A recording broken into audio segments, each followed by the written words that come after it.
նախ ասեմ զարմացա, որ այս անգամ ՊՊՑ-ն դիմացս չկտրեց, շրջիկ թափառախումբը դիմացս չկտրեց եւ նաեւ օլիգարխը չվիրավորեց հայոյեց ձեր իշխանության մաս կազմող, որպեսզի հաջողանան ձեզ, հիմա բուն հարցին անդրադառնամ։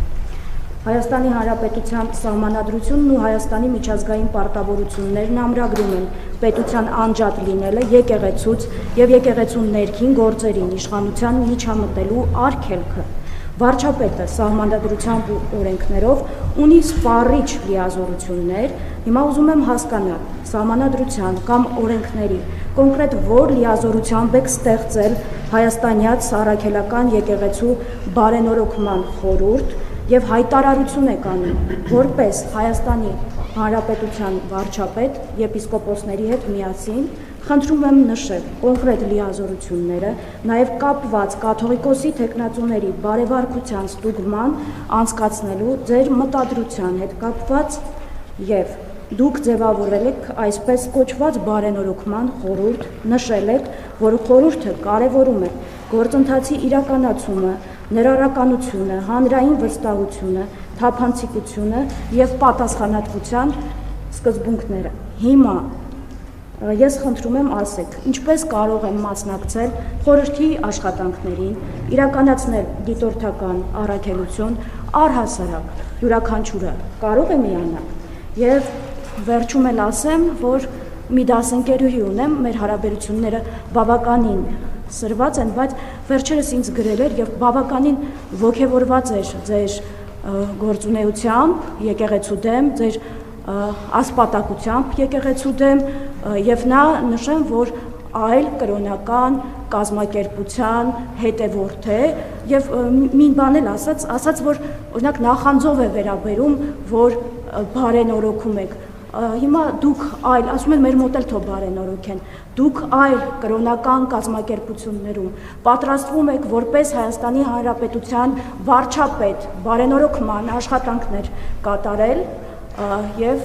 խնդրում եմ հստակ պատասխանել, որովհետեւ ես բերել հստակ մեջբերումներ ելնելով մեր սահմանադրությունից եւ նաեւ միջազգային պարտավորություններից։ Հայաստանի Հանրապետություն, նախ ես ձեր հարցին նախորդ բրիֆինգում պատասխանել եմ, դուք ներկա չեք եղել, բայց ձեր հարցը ներկա է եղել։ Հայաստանի Հանրապետության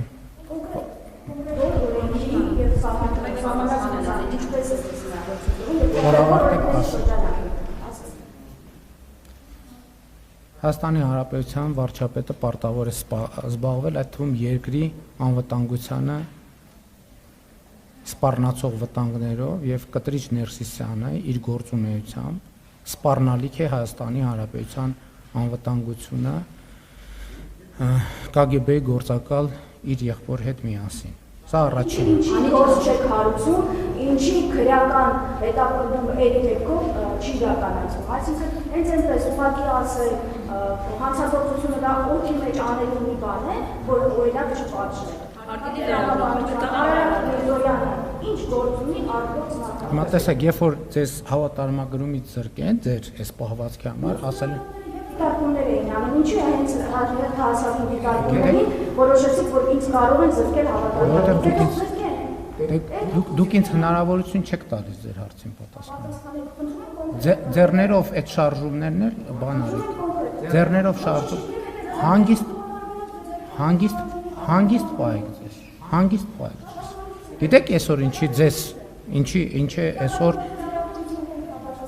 Հարգելի լրագրող, թույլ կտաք ավարտել։ Հարգելի լրագրողներ, դուք պատրաստվում եք այս հարցերով զբաղվել, թե չեք պատրաստվում։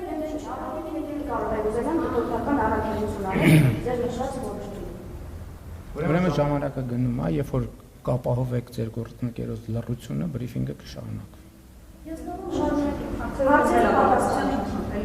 Երբ որ կապահովեք ձեր գործընկերոջ լռությունը, բրիֆինգը կշարունակվի։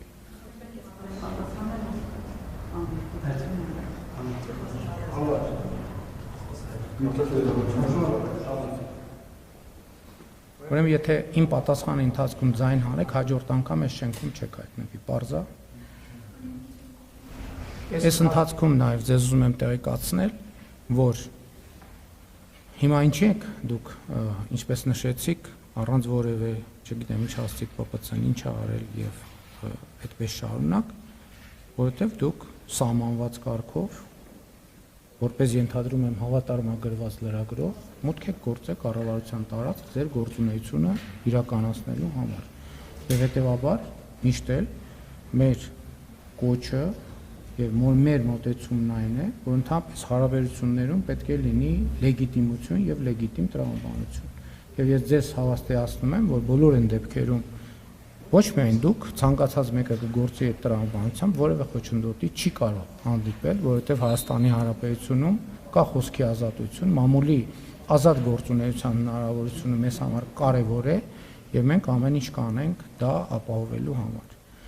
Ինչ վերաբերվում է ձեր մյուս հարցին, ես առաջին մասով արդեն պատասխանեցի, շարունակելով ասեմ, որ ես ինքս ինձ համարում եմ հայաստանյան առաքելական Սուրբ եկեղեցու հավատավոր հետևորդ, ես այդ համայնքի անդամ եմ, եկեղեցու գործերով զբաղվելը որևէ կերպ չի կարող հակադրության մեջ դրվել իմ եկեղեցու հավատավոր հետևորդ լինելու փաստի հետ, որովհետև ուզում եմ մեր բոլորի ուշադրությունը հրավիրել, որ եկեղեցին առաջին հերթին եկեղեցու հավատավոր հետևորդներն են, որովհետև Հիսուս Քրիստոսը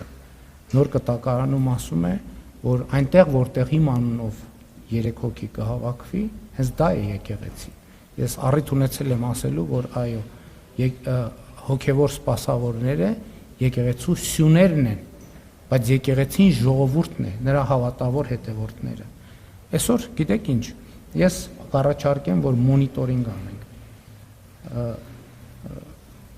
Հանրապետության տասնյակ, հարյուրավոր եկեղեցիներում պատարակներ են տեղի ունենում դատարկ դահլիճներում։ Եվ որ շատ դեպքերում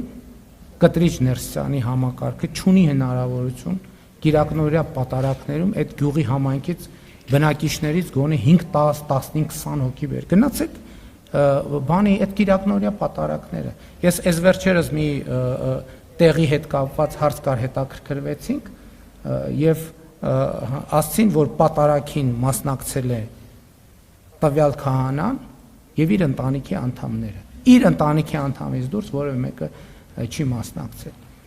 Եվ այն, որ եւ մենք այո կտրիչ Ներսյանին մեղադրում ենք եկեղեցու դռները փաստացի հավատավոր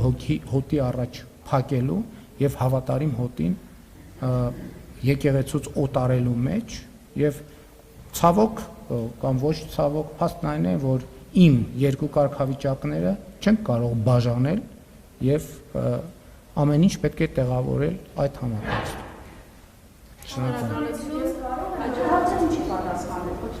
Անես կարող են միանալ եւ հասկանալ դիտորդական առաքելությունը։ Ուրեմն ներողություն, ուրեմն տեքստում գրված է, որ խորհրդի անդամ կարող են դառնալ այն մարդիկ, ում վերաբերյալ կլինի միաձայնություն խորհրդում։ Սա առաջինը։ Երկրորդը, ինչպես բոլոր այլ կազմակերպություններում, եթե անհրաժեշտություն է լինում, կլինի հրավեր